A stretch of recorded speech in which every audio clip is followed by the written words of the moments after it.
are now live. Oke.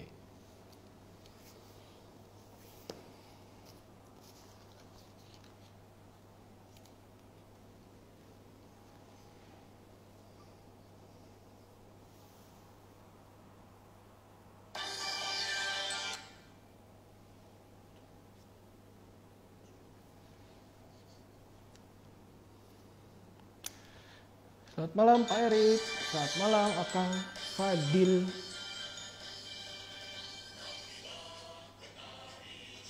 Selamat malam Fake Boy, selamat malam Wahyuni_LO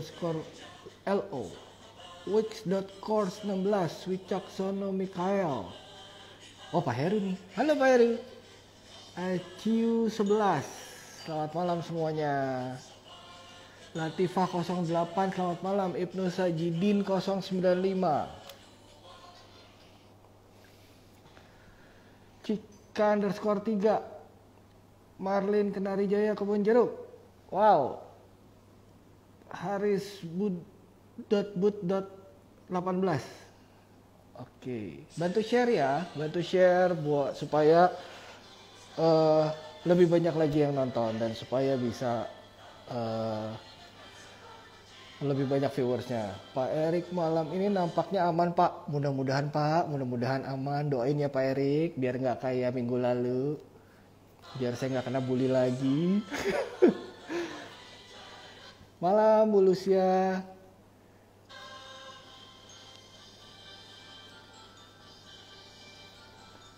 Mas Putra sukses ya. Terima kasih Pak Heru. Pak Ragil, pasti banyak banget nih pertanyaan secara sesama musisi ya kan? Pak Sunantara _Komang. Selamat malam semuanya. Yang masih di jalan hati-hati ya. Hati-hati di jalan pulang. Yang memang lagi di jalan hati-hati. Lalu yang lagi mau keluar makan malam sama keluarga atau masih makan malam di jalan, ingat-ingat protokol kesehatannya jangan lupa ya. Selalu pakai masker, cuci tangan, jaga jarak, kalau bisa segera pulang.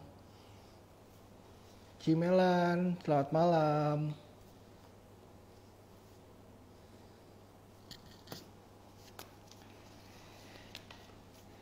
Oke, kita mulai aja malam hari ini ya.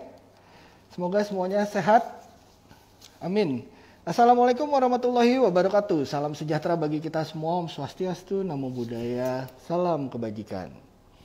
Selamat malam sahabat Kenari semua. Selamat datang kembali di Bincang Kenari. Malam hari ini kita udah episode ke 31. Oke, udah 31 episode malam hari ini. Luar biasa. Malam hari ini kita akan berbincang selalu dengan tokoh-tokoh yang pasti luar biasa, pasti dengan narasumber yang pasti menginspirasi kita semua. Oke. Saya lepas masker dulu supaya lebih jelas. Kebetulan saya di sini sendirian. Jadi masih aman kalau nggak pakai masker. Oke. Ya. Bincang Kenari terakhir di bulan Maret ini merupakan Bincang Kenari episode ke-31. Di 30 episode sebelumnya kita sudah berbincang banyak sekali dengan tokoh-tokoh yang backgroundnya berbeda-beda. Kita pernah berbincang dengan arsitek, motivator, udah pernah juga dengan digital marketer juga udah pernah, dan dari institusi perbankan juga pernah. Dari salah satu survivor COVID juga pernah, dari banyak banget macam-macam. Nah itu bisa teman-teman saksiin di Instagramnya Kenari Jaya atau di YouTube channelnya Kenari Jaya. Namun ada yang berbeda malam hari ini.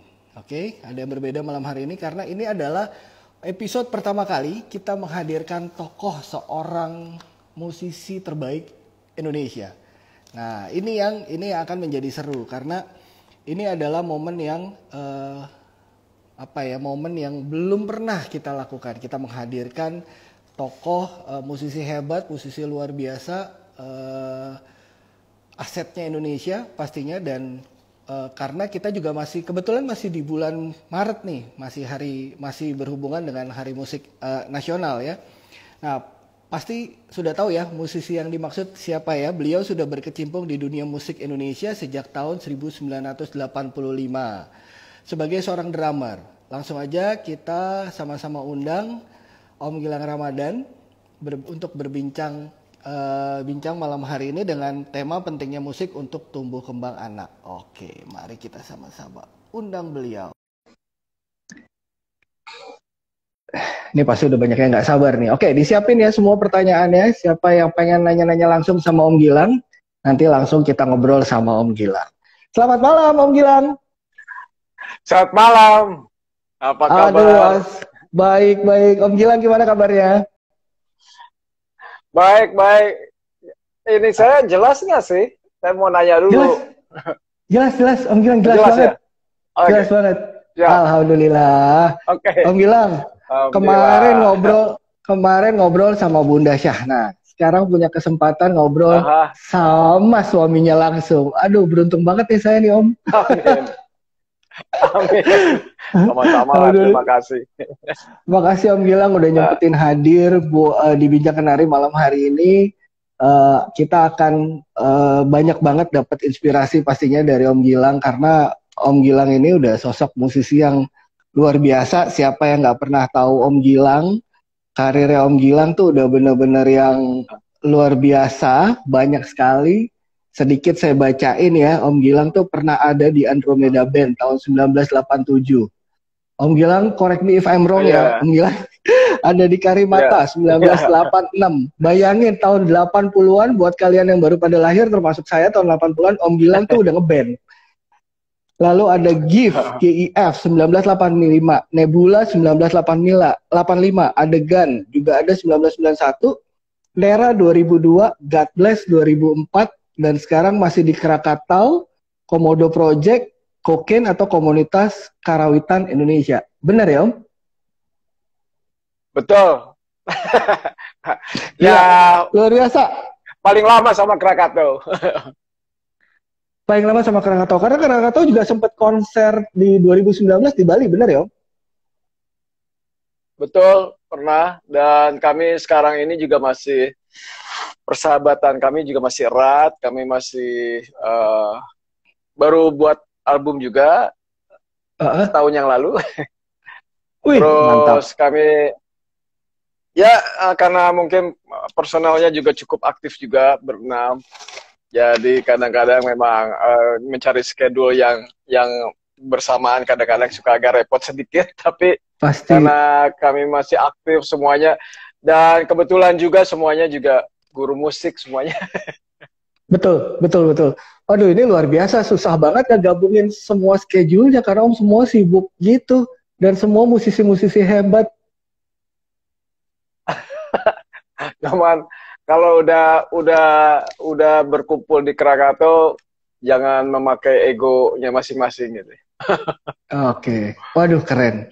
Nah, ini banyak sekali terkait dengan ego, banyak banget yang langsung ada pertanyaan di catatan saya nih Om Gilang. Tapi sebelum masuk Om Gilang ke pertanyaan-pertanyaan, jadi kebetulan saya juga ingin berterima kasih kepada Pak Heru Wicaksono yang kebetulan mengenalkan Om Gilang dan Bunda Syahnas ke Bincang Kenari malam hari ini. Terima kasih banyak Pak Heru udah Om Heru hebat banget, panutan saya tuh Om Heru tuh Om Gilang.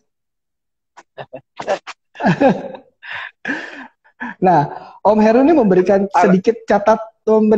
sedikit catatan ke saya. Nah, ini saya bacain langsung ya. Jadi Om Heru kasih saya tulisan bahwa narasumber kali ini adalah sosok panutan yang penuh apresiatif. Lahir dari pasangan yang hebat, berayahkan seorang pejuang dan sastrawan yang amat terkenal, yaitu Ramadan KH. Dan lahir dari rahim seorang ibu yang juga diplomat Republik Indonesia, yaitu Pruistin Atmaja Saputra. Masa kecil yang amat berkesan karena perkenanan orang tuanya untuk dirinya boleh mengenal alat musik dan mencoba semuanya, dari piano, biola dan yang dia sukainya adalah alat musik drum. Bahkan tercatat sebagai murid termuda untuk biola di Taman Ismail Marzuki saat itu. Studi terakhirnya adalah yang mengubah jalan hidupnya, yaitu saat bersekolah di Hollywood Professional School dan sekaligus studi di Los Angeles City College. Perjalanan hidupnya Oh, sejak anak-anak itulah yang membuat dirinya berkomitmen untuk memperjuangkan dalam memberi bekal dan kemampuan kepada setiap anak untuk masa depannya. Saat ini di samping menjalankan kehidupan bermusiknya, beliau juga membangun sekolah drum.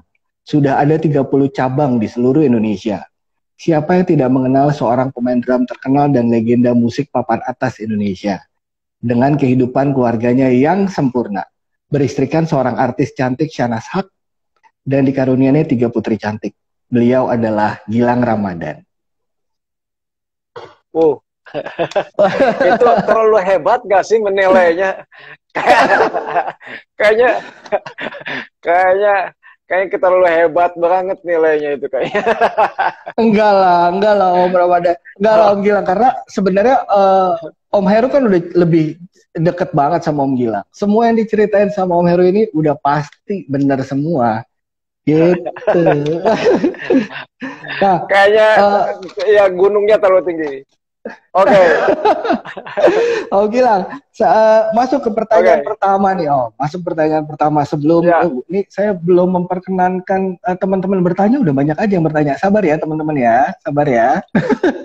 Nah, pertanyaan saya dulu, pasti jatah saya dulu, tenang ya. Ya. Pertanyaan pertama Om, menjadi pemusik di zaman saat Om Gilang belajar di tahun 1971, bagaimana pandangan orang tua saat itu?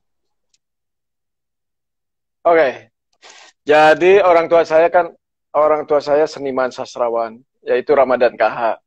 Mungkin anak-anak muda ada yang tahu dan ada yang tidak tahu. Beliau adalah salah satu yang membangun Taman Ismail Marzuki pada saat itu. Dan ibu saya almarhumah adalah pejabat PNS, bekerja di Kementerian Luar Negeri, sering traveling ke beragam negara. Nah, waktu itu memang saya menginginkan bermain musik itu kalau nggak salah dari umur 7 tahun. 7 tahun saya melihat saya teringat saya melihat ibu saya dapat gitar akustik, terus saya melihat juga saya main gitar gitu.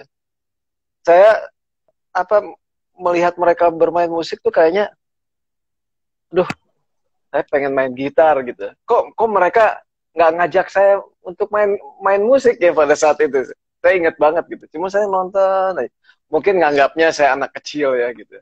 Ya, nah ini catat tuh ya, yang barusan. Siap. Mungkin saya dianggapnya anak kecil gitu.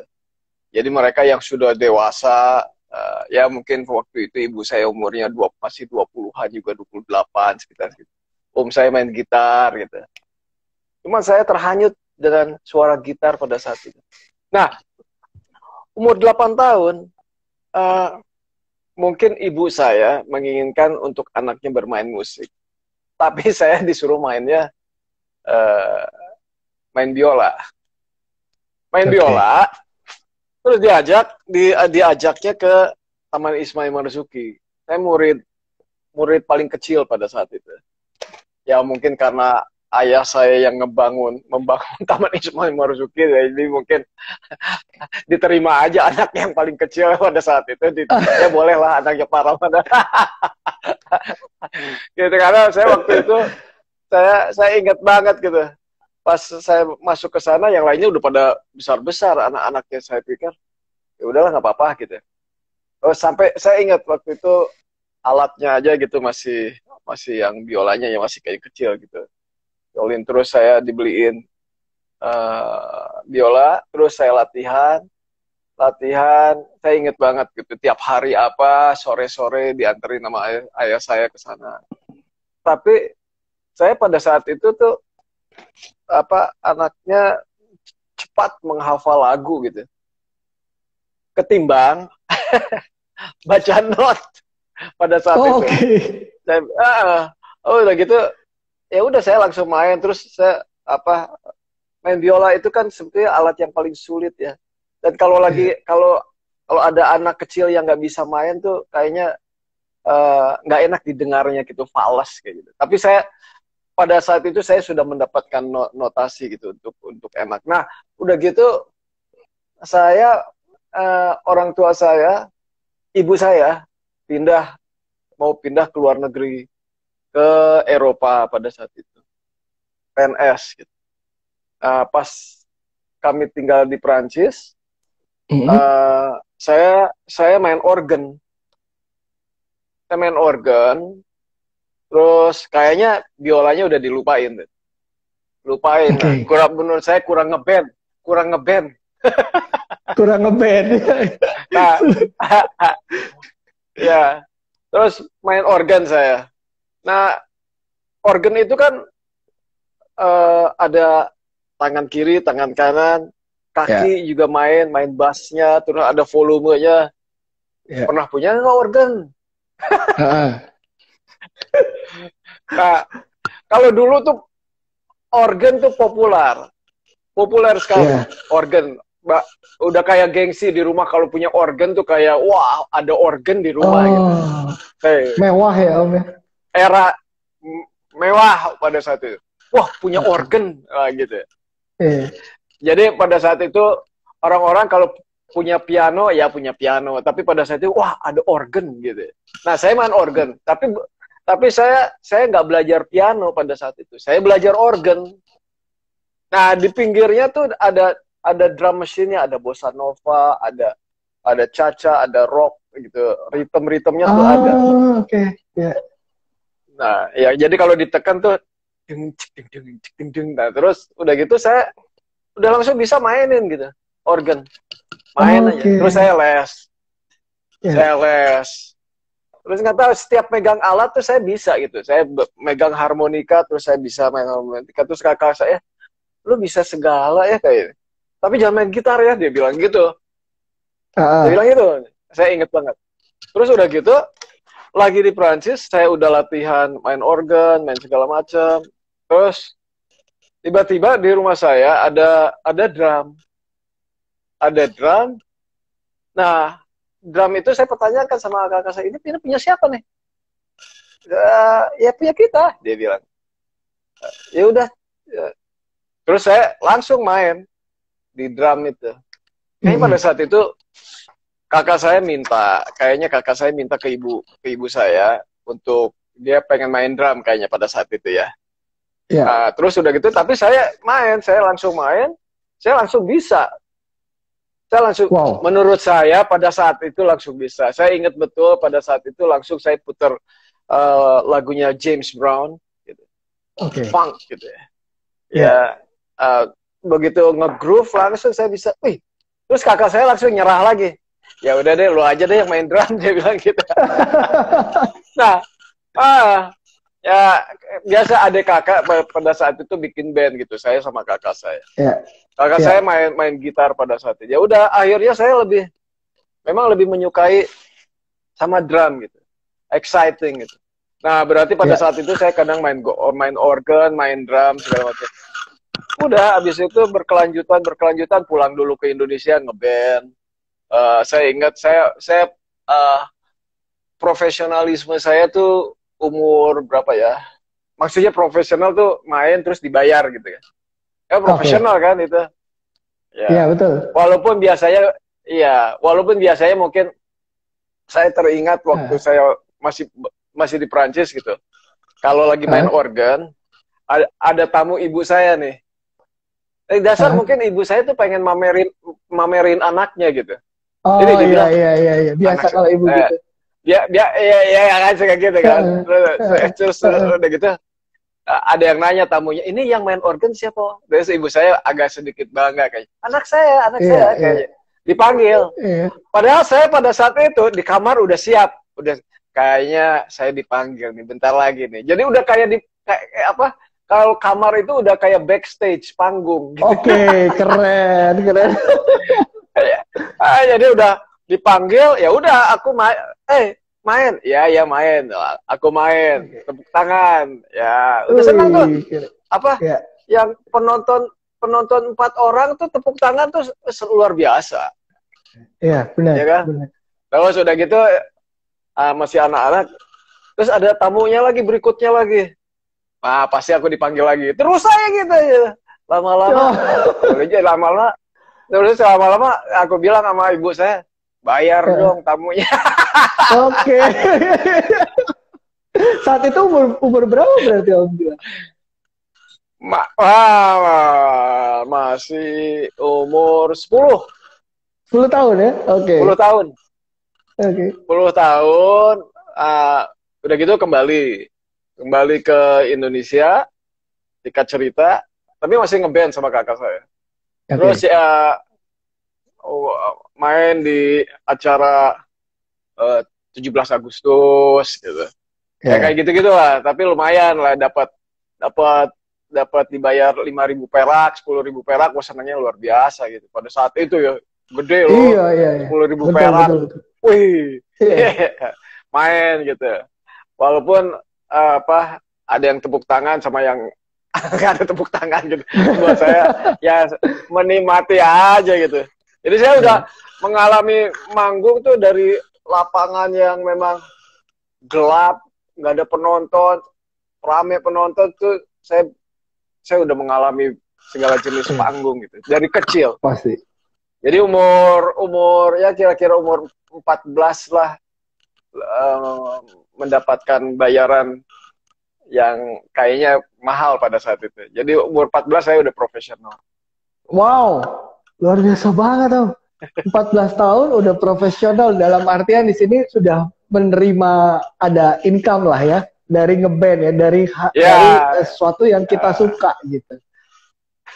ya walaupun dibayarnya koin ya gitu. Apa-apa. Iya, iya, iya. Nih, ini seru nih, ini seru nih. Mungkin mungkin banyak audiens di Ya. sini yang belum tahu nih. Ini pasti pasti banyak yang belum tahu, saya yakin. Om Gilang tadi nyebut kalau Om Gilang main semua alat musik bisa. Tadi main gitar bisa, main biola ya memang udah bahkan sudah Main sempat ke. gitar nggak bisa. Oh, main gitar Main enggak. gitar sedikit Oke. banget. Karena Karena waktu itu karena kakak dilarang saya sama main kakak. gitar. Heeh. Betul. Oke. Tuh, terus sampai main organ juga bisa gitu. Nah, surprise pasti surprise nih. Banyak audiens yang surprise bahwa ternyata Om Gilang bukan cuma bisa main alat musik, tapi juga bisa nyanyi. Benar nggak Om? Salah. Karena gini, karena gini, buat yang semua yang pada penasaran, kalau omongan saya lebih benar, iya. Sekarang jejak digital Om Gilang kan pernah Ya, nyanyi sama sama Indra Lesmana, sama Om Indra Lesmana kan. ya, ya. Ketika lagi Ya, duet ya, ya, dulu, ya.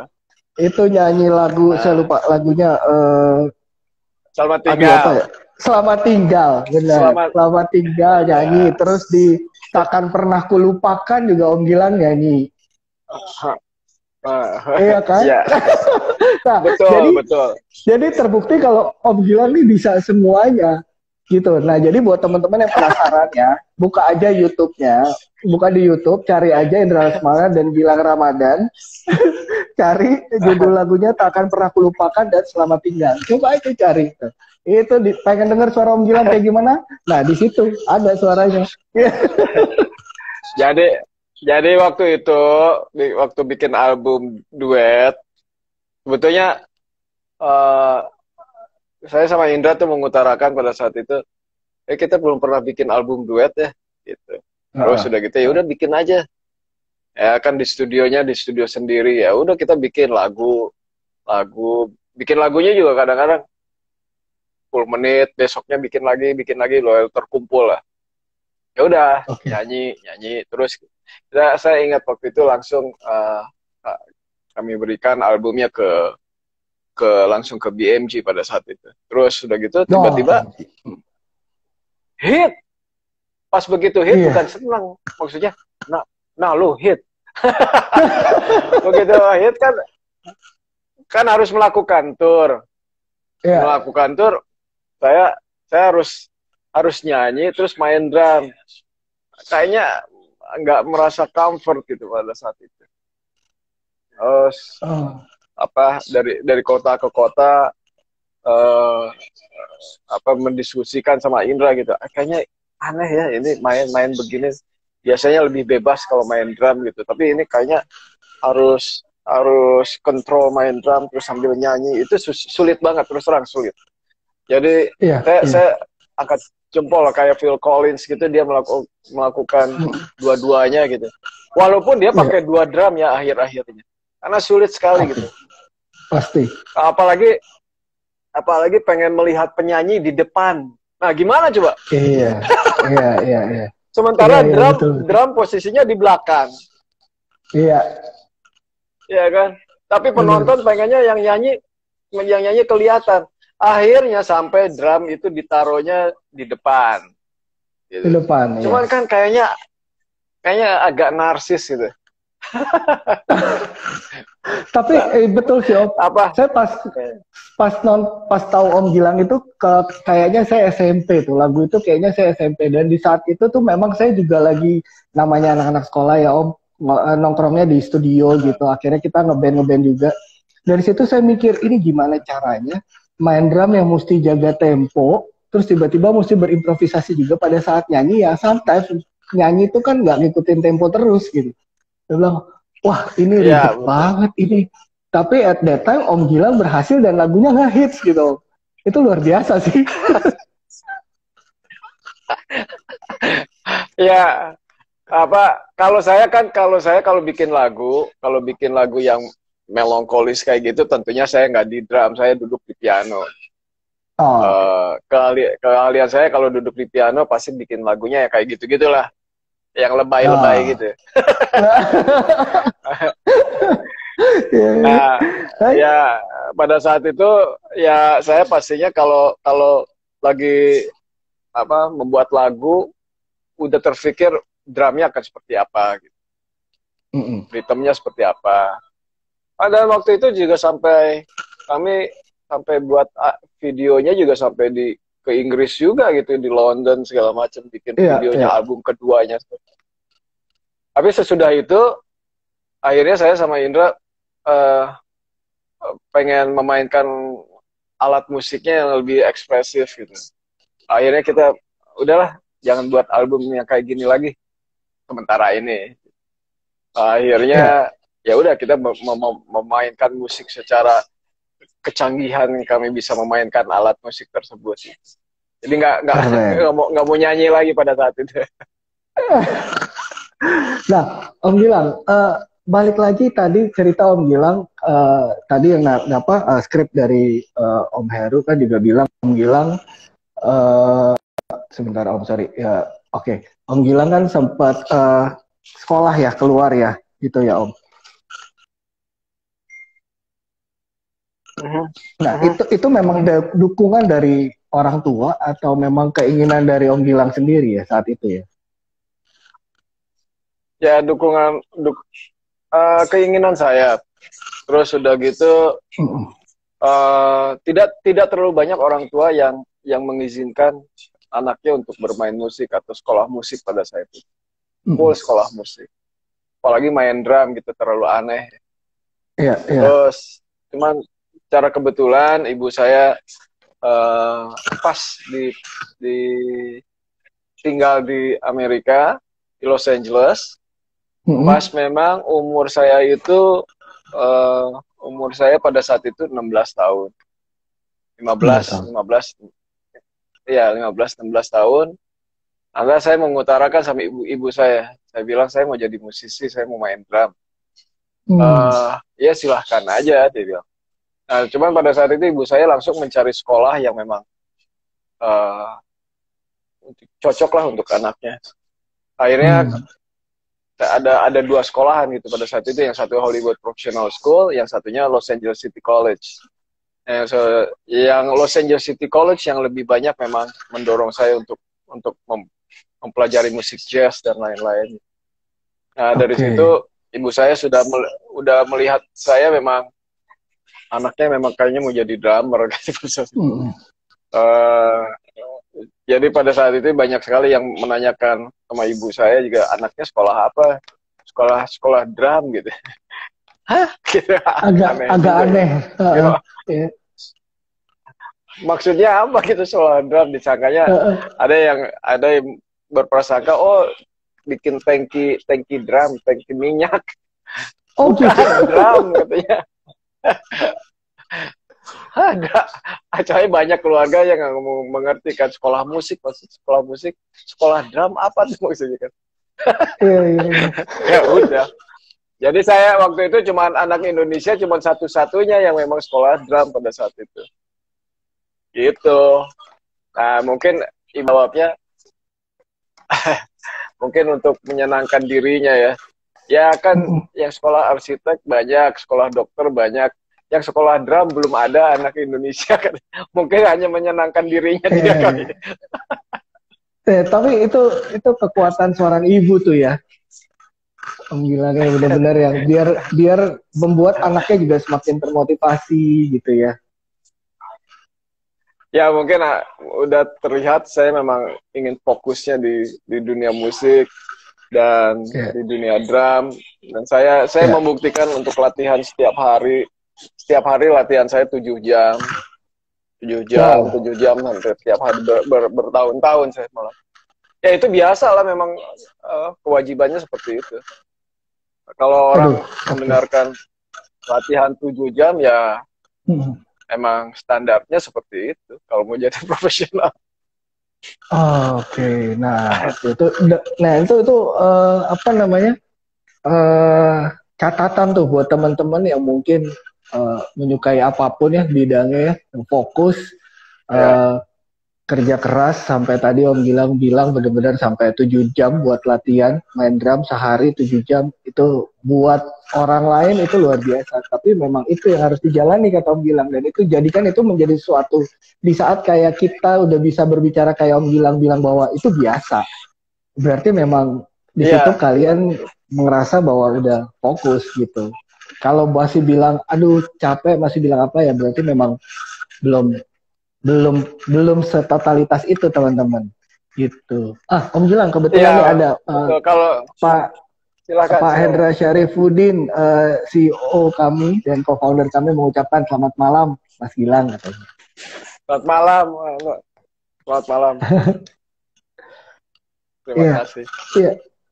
Iya betul Om Gilang. Jadi memang ya kita harus fokus ya Om Gilang ya. Kita harus fokus dan keras. Iya karena kalau seandainya main musik itu kalau bisa terlihat dari dari kecil gitu. Kalau seandainya dia latihan tanpa dipaksa, ya itu yang akan jadi. Tapi kalau dipaksa-paksa akan sulit. Tapi sekarang banyak sekali anak-anak kecil, saya melihatnya mereka bagus sekali main drumnya, main pianonya, multi ya. Mereka bisa main drum, main gitar, main piano. Tapi kalau pas ditanya kamu cita-citanya kelak apa? Jadi arsitek. Iya banyak. Ya mungkin karena kalau sekarang kan zamannya zaman YouTube ya. Jadi bisa mendapatkan pelajaran teknik itu sangat gampang sekali. Kalau dulu kan sulit. Hanya modalnya piringan hitam, mendengarkan, tidak melihat. Betul. Kalau melihat harus beli tiket, nonton, mahal kan. Kalau sekarang kan anak-anak gampang sekali. Cuma problemnya mungkin sekarang ini anak-anak tipe bermainnya sama. Mencari warna sendiri agak sulit. Karena bingung gitu. Sebegitu banyaknya anak-anak melihat yang ini jago, ya menjadi copycat gitu. Sulit untuk menjadi diri sendiri gitu. Tapi jago. Tapi pasti kalau disebutin dia kayak si ini ya, kayak si ini. Oh iya betul. Kan paling gak enak gitu kalau seandainya diutarakan, kamu jago ya, jago banget loh, kayak si ini, itu penghinaan kan kayaknya. Iya sih, betul. Iya. Kayaknya dihebat-hebatin tapi dibanting. Iya. Ya terkait itu Om Gilang, tadi Om Gilang bilang bahwa ya sekarang banyak anak-anak hebat, main gitarnya jago, main pianonya jago, main drumnya jago, tapi pas ditanya cita-citanya mau jadi arsitek misalkan, atau mau jadi dokter, atau mau jadi yang lain gitu. Nah, masuk ke pertanyaan inti.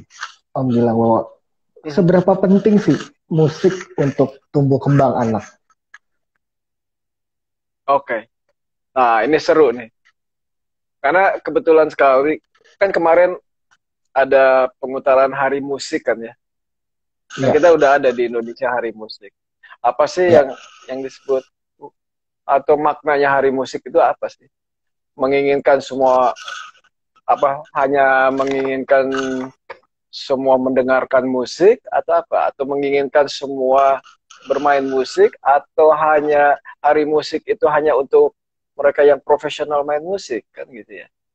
Apa yang dimaksud hari musik? Akhirnya kemarin ini di Diknas ternyata di Indonesia sekarang ini mencoba untuk sedini mungkin belajar musik. Yang sedini mungkin belajar musik, sedini mungkin tuh umur berapa? Nah, ya. murid saya itu paling kecil 1,5 tahun. Satu Waktu tahun saya setengah. mengutarakan, ya betul. Waktu saya mengutarakan di Diknas 1,5 tahun, itu tercengang-cengang mereka. Hah? Apa bisanya? Ya. Ya kalau kalau udah bisa ya udah nggak usah belajar saya bilang kan gitu. Maksudnya mungkin ekspektasinya pas SD kelas 4 atau kelas 3 atau mungkin kelas 2. Tapi ini masih balita. Nah, pada saat itu langsung bertanya gitu. Emang emang akan belajarnya apa? Alatnya apa? Tentunya kalau 1,5 tahun nggak mungkin gitar, nggak mungkin piano, nggak mungkin nyanyi, apalagi bass, biola. Ya pasti alatnya yang mukul-mukul aja, belajar ritme, saya bilang belajar ketukan. Oh. Nah, akhirnya memang saya sering bertanya sama dokter gitu yang ahli neurolog gitu. Yang bermain drum itu maknanya buat apa sih? Ternyata udah ada catatan di Swedia. Memang kalau ada anak kecil yang ditaruh di ruangan bermain drum, yang satunya ditaruh di ruangan drama, yang satunya ditaruh ruangan untuk belajar apa lagi gitu. Ternyata yang ditaruh di ruangan drum itu katanya tercatat menambahkan IQ-nya sekian persen. Gitu. Kalau seandainya belajarnya dari kecil, gitu itu udah tercatat di Swedia. Nah kemarin ini membahas di Diknas, kalau gitu Mas Gilang bisa bisa jadi hulunya nih katanya. Maksudnya mau Ya, untuk dirangsang ke otak ya. Kalau saya kan banyaknya uh, dari sudut kreatif ya ya. gitu. Nah mungkin ya, anak-anak sekarang mungkin harusnya kombinasi otak kiri dan otak kanan bagus gitu.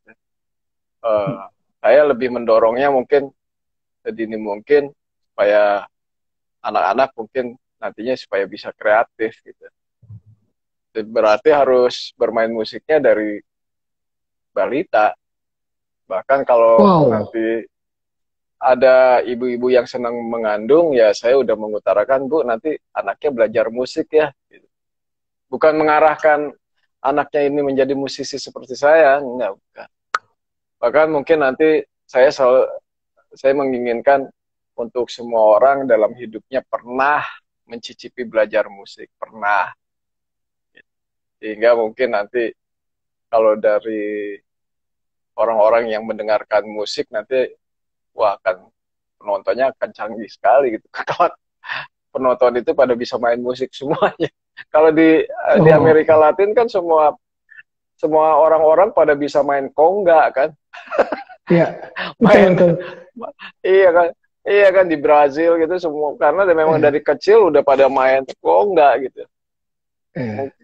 Mungkin kalau di Indonesia kalau dulunya eh, anak-anak mungkin udah disuruh main gamelan kali dulu udah Oh, zaman dulu. ya. Cuman itu terhenti mungkin lebih banyaknya kegiatannya bukan berkesenian, bukan main musik gitu.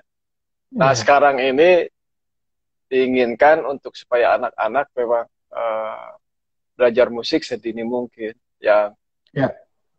sekiranya kelak nanti anak-anak Indonesia dari sudut kreativitasnya akan meningkat. Oke, Berkat salah berarti satunya bermain musik.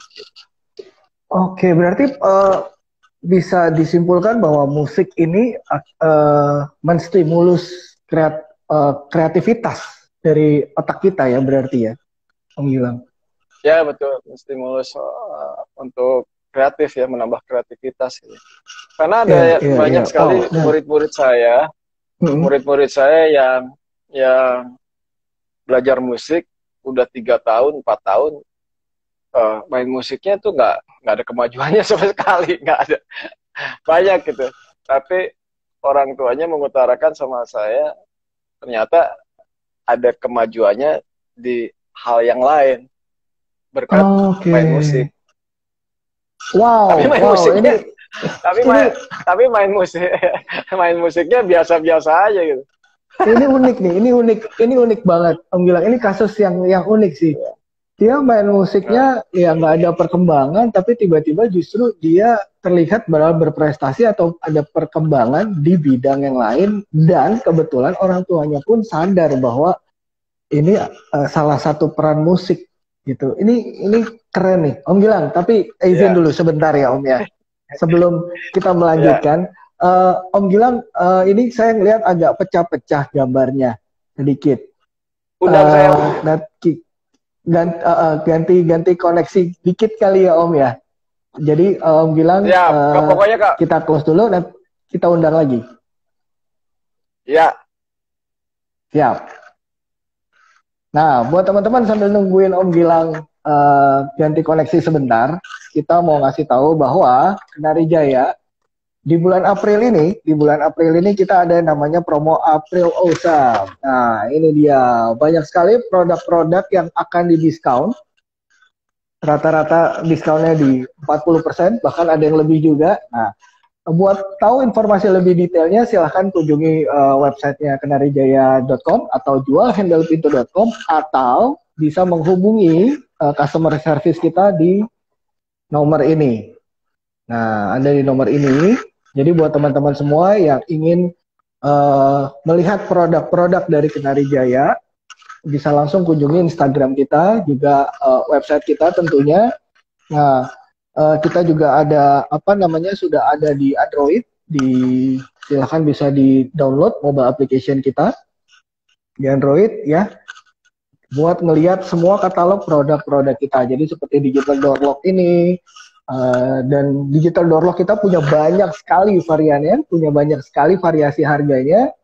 Tinggal teman-teman sesuaikan dengan kebutuhan dan juga harga yang teman-teman mau, seperti itu, yang sesuai dengan kebutuhan teman-teman semua. Nah, kita balik lagi undang Om Gilang ya.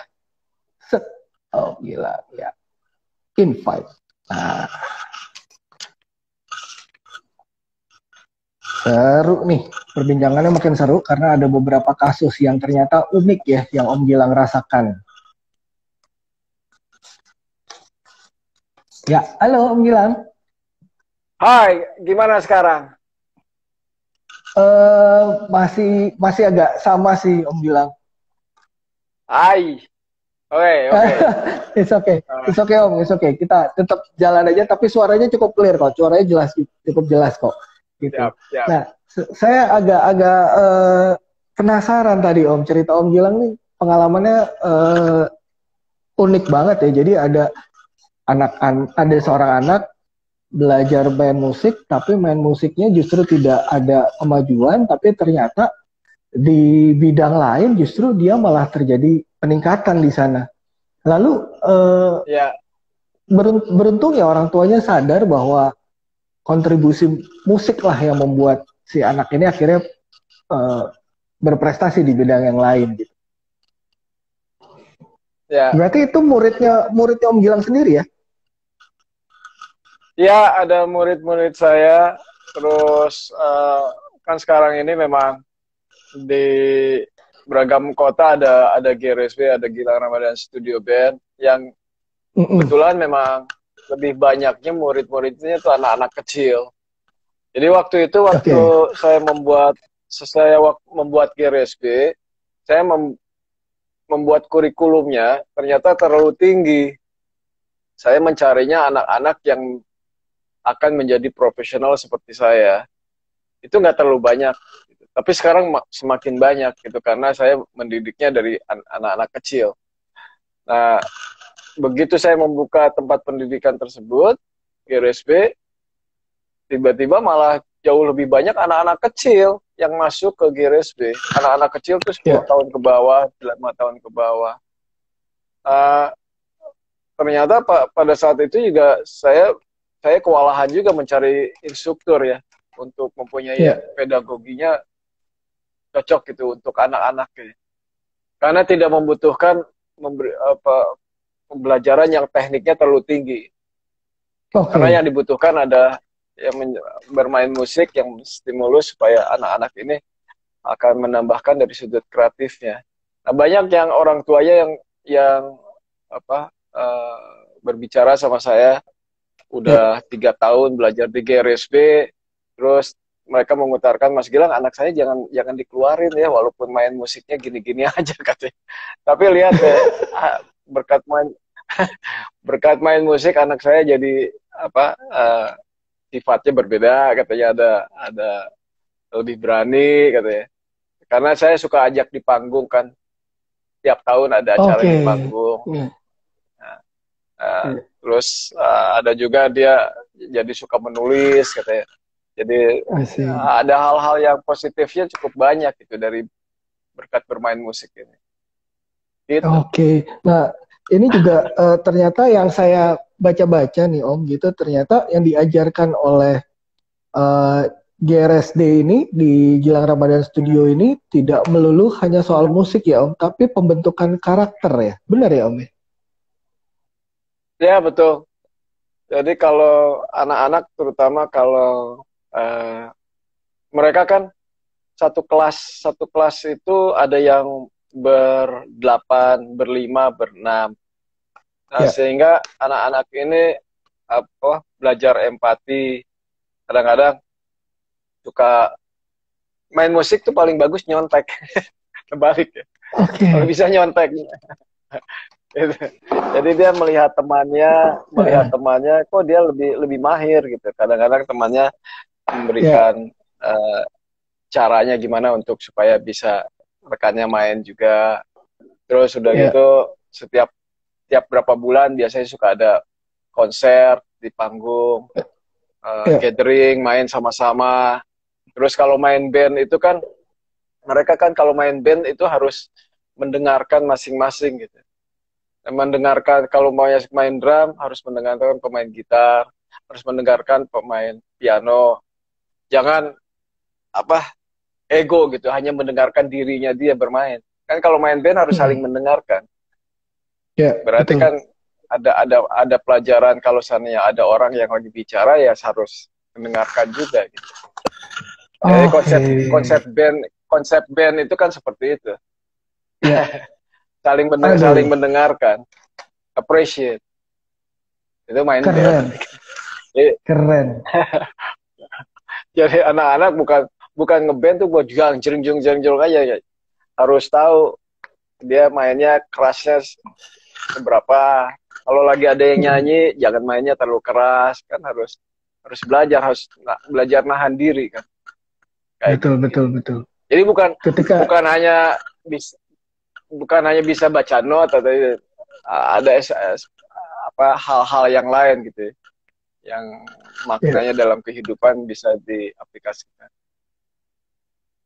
Keren. Karena memang benar banget sih Om, dulu zamannya mungkin ya banyak juga yang kayak saya gitu, zamannya ngeband dulu kan pengennya waktu masih kecil pengennya kedengeran. Suara kita pengennya kedengeran. Kalau musik kita mainin maunya kedengeran. Yang alhasil teman-teman yang lain yang nggak kedengeran. Jadi kencang-kencangan aja terus volumenya. Iya kan itu kalau lihat deh kalau lagi ke studio latihan gitu. Kalau mereka kayaknya volumenya masing-masing kencang-kencang aja ketahuan gitu. Mereka nggak pernah latihan, nggak pernah latihan. Maksudnya saling latihan mendengarkan gitu. Kan kalau seandainya kalau main band itu memang betul-betul harus mendengarkan. Jadi kalau seandainya mereka bekerja di DPR ya harus saling mendengarkan. Itu poinnya, betul banget Om, benar-benar. karena mendengarkan itu penting ya Om. Ya iyalah.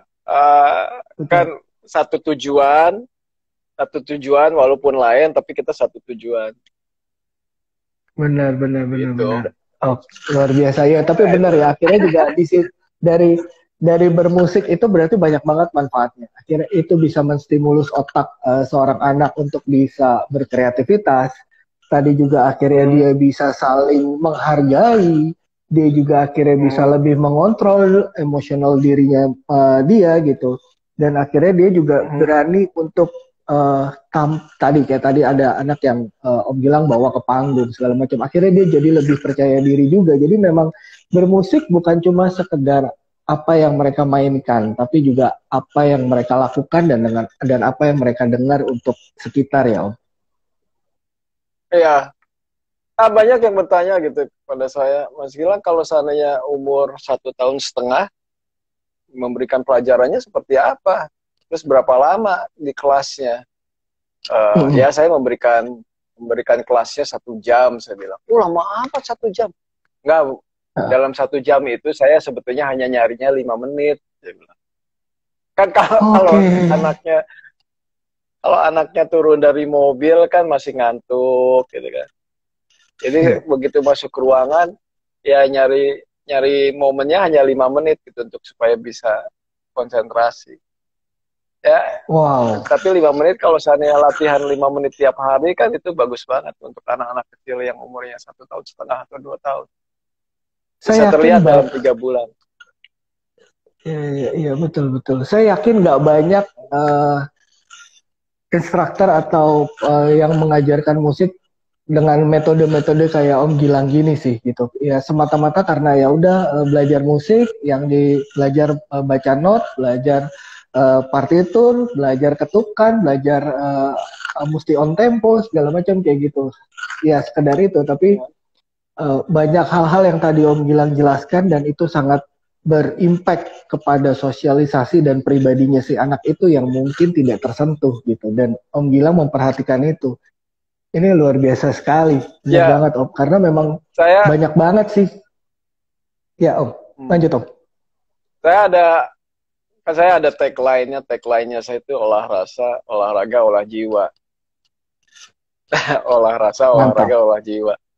Nah, kebanyakan memang tempat pendidikan musik les ya.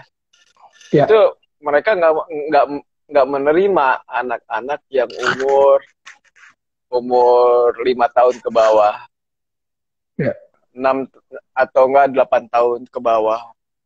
Karena mereka kebanyakan lebih memberikan pembelajarannya untuk langsung bisa baca.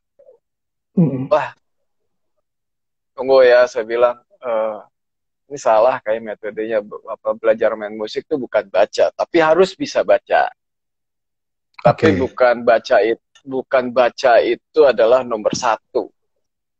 Yang nomor satu adalah rasa, menurut saya.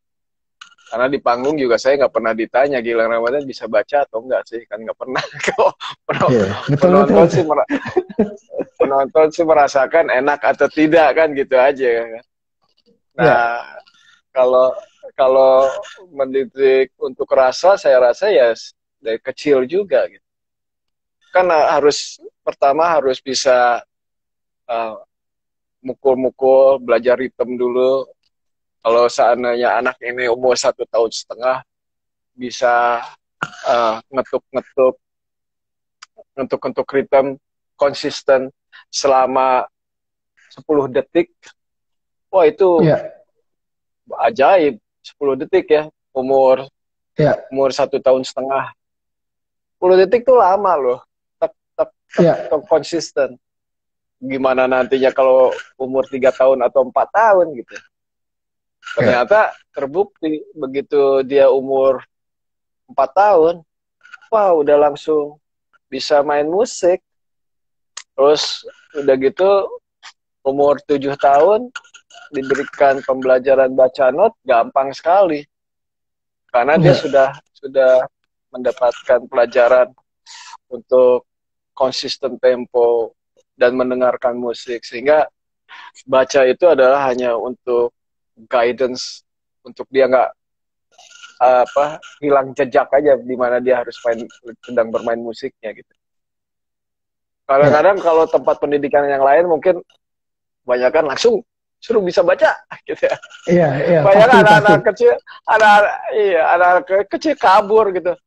Saya main Benar. musik gitu. Malah disuruh belajar pusing gitu, pusing suruh baca lagi, baca Pusing. not lah ya. Akhirnya kebanyakan memang kalau belajarnya seperti itu, akhirnya dia akan bermainnya sesuai bacaan gitu, nggak Ya, pakai rasa. oke, Kan main musik harus pakai rasa, betul, berkesenian harus pakai rasa. betul. Tapi betul nanti kalau seandainya kamu photographic memorinya jelek, sehingga kamu Mm-mm. harus bisa baca. Nah Oke, kalau udah bisa ngafalin seluruh komposisi, buat apa baca kan? Kalau kamu bisa, iya, kan iya, kebanyakan betul. mungkin, aduh ngafalinnya kan terlalu banyak notasinya, ya udah sambil baca aja gitu. Iya, Terutama kalau di orkestra ya. iya, Kan betul, betul. kalau Mozart dulu nggak pernah baca. Wih, Cuma ajaib. pemain-pemain yang lainnya ya disuruh baca Iya, aja gitu kan. iya, iya, iya. Ya Wah, kalau baca itu kan biasanya kalau seandainya kita bekerja di sebuah studio, terus ya, dalam 1 jam harus menciptakan segini lagu, jangan terlalu banyak latihan, pakai baca aja.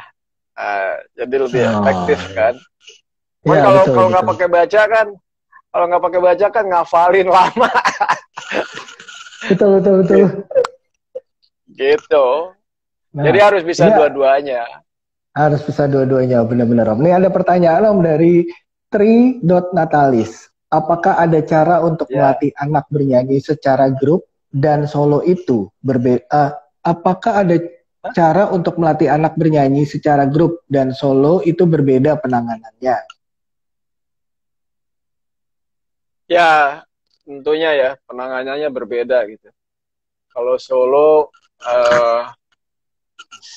kalau saya kalau nyanyi itu jadi penyanyi itu kan alatnya itu kan sudah ada di tubuh kita gitu. Ya, Kadang kalau dibilang penyanyi itu seperti apa sih? Seperti seriosa gitu, atau penyanyi yang hanya bisa bersenandung gitu. Menyanyikan sebuah lagu dengan penghayatan tinggi, ya itu juga bilangnya bisa penyanyi juga kan. Tapi kalau kalau seandainya berkelompok, ya eh, harus dipecah-pecah gitu. Kan suara tuh lain-lain. Ada yang ya, alto, ada yang ini kan lain-lain gitu. ya, Nggak, apalagi kalau perempuan dan laki itu kan harus ya, lain-lain oktavnya kan. Itu kalau berkelompok. Tapi kalau seandainya sendiri, ya dicari ciri khasnya. Ini anak suaranya cocoknya apa ya? Nyanyinya lagunya apa ya? Eh, Kayak banyak lah penyanyi-penyanyi di luar gitu yang ekspektasinya dia penyanyi rock atau nggak penyanyi country gitu. Ternyata pas ya, dia bertemu dengan sebuah produser, wah kamu bagusnya, kamu nyanyinya musiknya yang kayak begini nih gitu. Nggak sadar gitu. Banyak itu hmm, kejadian kayak gitu. Di benaknya dia ingin menjadi penyanyi penyanyi rock gitu. Terus tapi bertemu sama seorang produser, kamu jadi penyanyi country aja. Hah? Gitu. Percaya deh, bagus gitu. Kadang-kadang ya, uh, antara keinginan sama kapasitas kita suaranya yang cocok untuk uh, memainkan musik tertentu, ya, nggak sadar kitanya. Keinginan pengen main musik rock, tapi ternyata lebih bagus main musiknya country, nyanyi ya. Itu banyak ya, sekali gitu penyanyi-penyanyi yang nggak sadar gitu. Karena mungkin dari kecil dia mendengarkan musiknya rock gitu. Jadi dia menyukai kan. Jadi sewaktu dia mau nyanyi, oh saya mau nyanyi rock gitu. Taunya enggak, kamu bagusnya nyanyinya Country. country gitu. Oke, berarti sebenarnya referensi itu harus eh, luas ya, Om Gilang ya. Maksudnya jangan satu genre aja, kalau bisa referensi dari beragam genre gitu. Betul nggak gitu, Om? Ada benar, ada enggak juga tuh. Ya. Oke, ya, Kalau saya nih, kalau ya, saya mendengarkan segala jenis musik. ya, Ada yang hanya menyukai satu jenis. Dibilang ya, salah, relatif gitu ya. Bisa-bisa sukses, bisa-bisa gagal. Karena kalau ya, seandainya dia nggak bisa memainkan musik tersebut, wah, dia harus belajar dari nol lagi gitu. Musik yang lain, ya, feel-nya ya. yang lain. Ya kalau saya sih menyarankan untuk mendengarkan musik, segala jenis musik, segala genre musik. Karena saya Hmm. menyukai. Ada sih, ada yang musik-musik tentunya saya nggak suka gitu ya. Tapi saya mencoba gitu. Aduh, ini kenapa saya nggak suka ya musik ini gitu. Nggak usah sebut ya. Ya, ya, ya, Kok saya nggak suka ya ini musik. Tapi saya mencoba gitu. ya, ya, Pak, bahkan saya kalau saya pernah gitu waktu itu saya rekaman dulu gitu. Saya ya, sampai rekaman tuh segala genre musik saya kerjain gitu. Walaupun ya. saya nggak menyukai gitu musik tersebut gitu. Saya mencoba gitu untuk menyukai. Walaupun begitu udah dibayar, tetap aja saya nggak suka. tapi tapi ternyata kalau yang nggak suka itu mainnya pasti nggak maksimal Ya, ya, ya. gitu. Ya, ya. Jadi ya Nah, banyak kalau berbicara balik lagi soal kalau referensi, penyanyi Om Gilang. ya. Bicara soal referensi. Tadi kita topiknya adalah ini saya balik lagi ke topik yang tumbuh kembang anak dari bermusik nih. Bicara soal referensi, saya tuh udah hampir nggak pernah denger ada lagu anak-anak sekarang. Nah, ini apakah berpengaruh dengan tumbuh kembang anak, terutama kalau kita bicara tadi dari jalur bermusik ya? Ini mungkin dikarenakan uh, ini karena soal bisnis ya, sosial Ya, iya media sih. gitu. Jadi jarang industri rekaman yang mereka yang merekam lagu untuk anak-anak gitu. Saya pun berkecimpung di industri musik bisa terhitung gitu. Siapa sih yang bikin lagu untuk anak-anak? Iya, Paling lagunya itu lagi, itu lagi, itu lagi, itu lagi. iya, Kalau seandainya sekarang mungkin kalau seandainya ada industrinya, pasti perusahaan rekaman mau merekam lagu untuk anak-anak. Tapi kan sebetulnya banyak gitu. Anak-anak kan membutuhkan lagu yang cocok gitu, iya, untuk iya. pantas untuk umurnya gitu. Tapi mungkin kalau Betul. lagu anak-anak itu ya, lagu anak-anak itu yang dimaksud mungkin lebih banyaknya ke lirik mungkin ya. Ya, Karena Om Gilang, sorry. Ya, ya, Om Gilang, sorry ada agak lagi, keputus tadi barusan. Gimana, Om? ya, oke. Okay.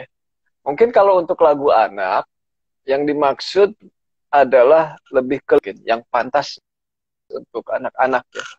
Untuk ritme dan melodi, terputus lagi ya. Aku terputus ya. Ya, halo, Om Gilang. Ya, kayaknya Aku keputus, ulang. Om. Ya, aku ulang ya. Aku ulang ya. Ada, Ya, aku ulang ya. ya, siap. Dah, oke, Om. Diulang, Om. Ya, oke, aku ulang. Jadi kalau untuk lagu anak, menurut saya, memang yang diharapkan ada lirik yang cocok untuk anak-anak. Ya, Betul. menurut saya. Kalau ritme dan melodi, itu bisa liar menurut saya. Ya, Ritme dan melodi. Tapi betul, kalau lagu anak tuh pasti pengutaraannya, liriknya. betul, Hati-hati. betul. Ya, Bahkan kalau seandainya diberikan notasi yang istilahnya tanda kutip canggih gitu, itu bagus ya, untuk memorinya. Oke. Kalau dia hanya menghafalkan melodinya yang notasinya yang gitu-gitu aja, Ya. nah, itu membuat memorinya malas. Itu menurut saya. Oh, Tapi oke. memang betul, liriknya harus cocok dengan anak-anak. Ya, Mungkin kalau dulu oke. apa nganggap anak-anak itu jangan terlalu banyak menghafalkan notasi. Jadi dikasih notasinya yang da da da da da da da. Menurut saya sih Ya, enggak. Anak-anak sekarang tuh yang jenius tuh banyak. Kalau dikasih notasi bisa umur 3 tahun 4 ya, tahun ya. bisa gitu. Wow, Itu masalah betul. terbiasa di sini.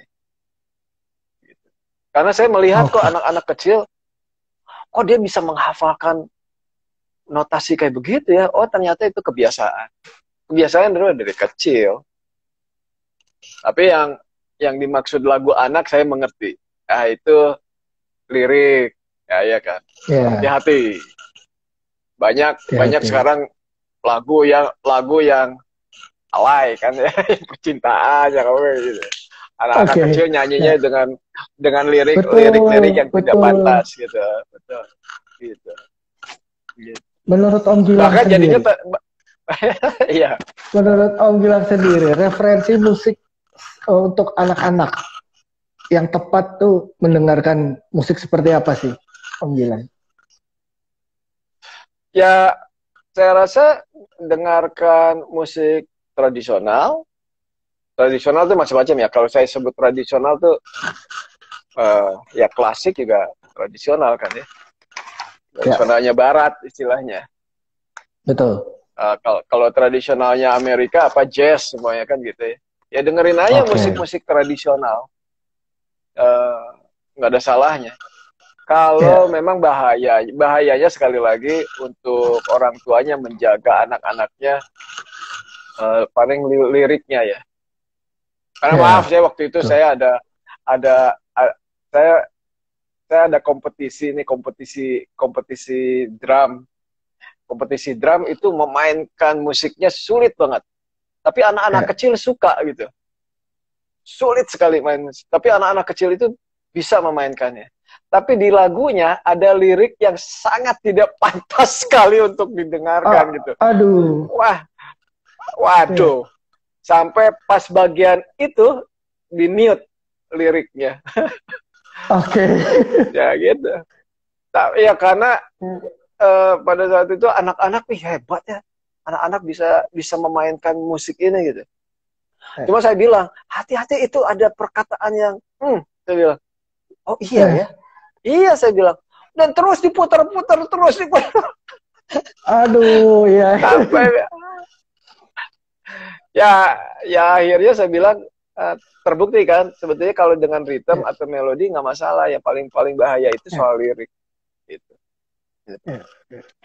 Nah, ini saya kepancing nih. Begitu tadi Om Gilang ngobrolin soal musik yang tepat itu musik tradisional. Ya, di luar ada musik klasik, ada musik jazz. Indonesia kaya sekali dengan musik-musik tradisional ya Om ya.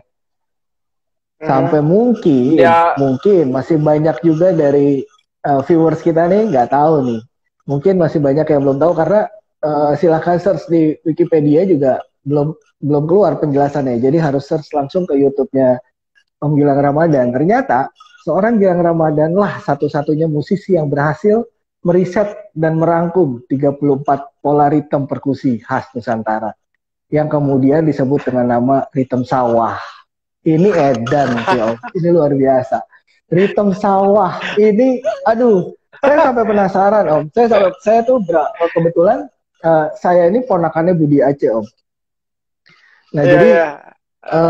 Om Budi waktu itu sempat ngundang di YouTube channelnya Om Budi, ngundang Om Gilang. Lalu ngebahas tentang Oh ritme iya sawah. iya, Saya penasaran belum ritme sawah sawah. ini apa ini gitu. Akhirnya saya cari di YouTube apa ternyata ini luar biasa. Ini yang saya bilang, ya maaf ya Om kalau agak sedikit kurang sopan, tapi menurut saya Om Gilang nih bocah ajaib sih. karena karena ini edan Om, maksudnya Alah. eh, ini luar biasa gitu.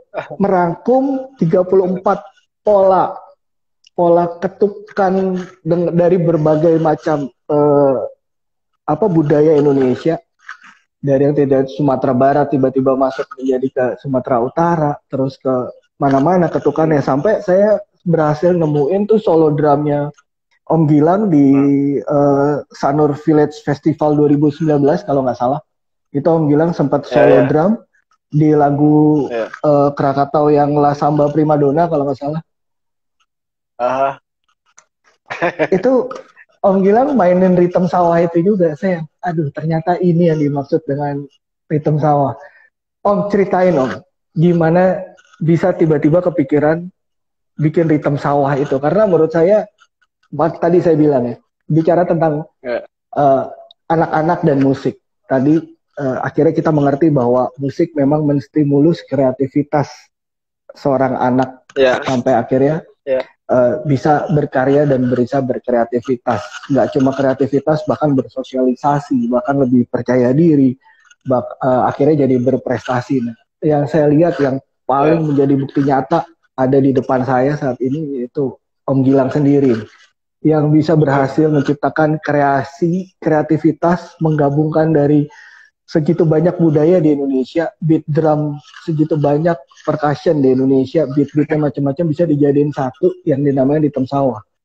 Ini saya luar ya, biasa, curious banget Om. Kena awal mulanya ya. kepikiran tuh gimana Om? Cara berkreativitasnya Oke. seperti apa sih? Jadi waktu itu ada nasihat dari ayah saya sebetulnya. Katanya kalau seniman itu harus menciptakan sesuatu. Gitu. Ya, Seniman. Saya melihat pada saat itu ayah saya bersahabat dengan beragam pelukis ya, ya seperti Om Afandi gitu, ya, terus Om Popo, yang mereka apa suka melukis gitu di rumah kami. Terus saya memperhatikan cara mereka melukis, tidak tidak tidak melihat, tidak terpengaruh oleh lukisan-lukisan yang lain gitu.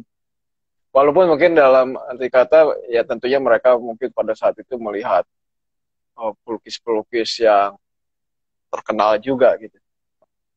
Namun ayah saya mengutarakan coba kamu harus menciptakan sesuatu kalau jadi seniman gitu ya. ya, Ah, pada saat itu ya saya iya iya aja gitu, nggak ngerti.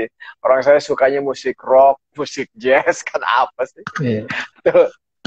Tapi pada saat itu eh, singkat ceritanya lagi banyak yang mengutarakan eh, musisi-musisi dari luar negeri atau nggak drummer-drummer yang dari luar negeri, eh, coba kamu pelajarin itu eh, musik tradisional yang ada di Indonesia, kan ritmenya banyak sekali gitu. Ya elah saya bilang tahu gitu nggak, saya belum tak tahu gitu, saya jadi seniman musik tradisional aja gitu ya. Tapi akhirnya saya sedikit-sedikit saya mempelajari gitu. Terus sewaktu saya mempelajari, uh, akhirnya saya tulis satu persatu notasinya gitu. Banyak yang orang tradisional yang tidak bisa melakukan seperti saya, menuliskan ritme-ritmenya dengan gaya barat, notasinya, harga-harga notnya. Nah, sudah saya terkumpul notasi-notasi itu, saya mencoba saya mainkan di alat modern drum saya. Nah, itu PR lagi. Ini saya mesti maininnya seperti apa ya di alat modern drum saya gitu. Bingung saya. Terus sudah gitu saya cobalah sedikit-sedikit. Tambah hari, tambah bulan, tambah tahun. Menambahkan teknik-teknik yang baru.